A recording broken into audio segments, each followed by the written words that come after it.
Welcome to the Salmon Runs YouTube. Enjoy the video. You start by preparing the TV and opening settings so you can act quickly.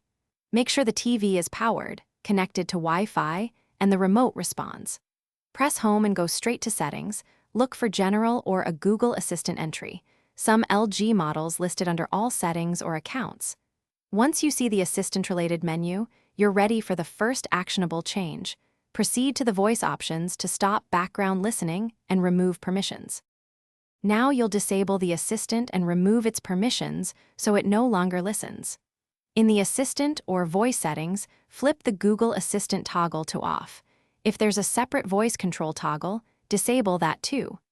Next, go into Privacy or App Permissions to revoke microphone access and unlink your Google account if listed. This prevents reactivation from account sync. Make sure to turn off Voice Match or Personal Results so the TV stops processing voice profiles and personalized responses. Finish by restarting the TV so the settings take effect. Use the power menu or unplug for 30 seconds. After reboot, verify the Assistant is inactive by trying the wake phrase and checking settings again.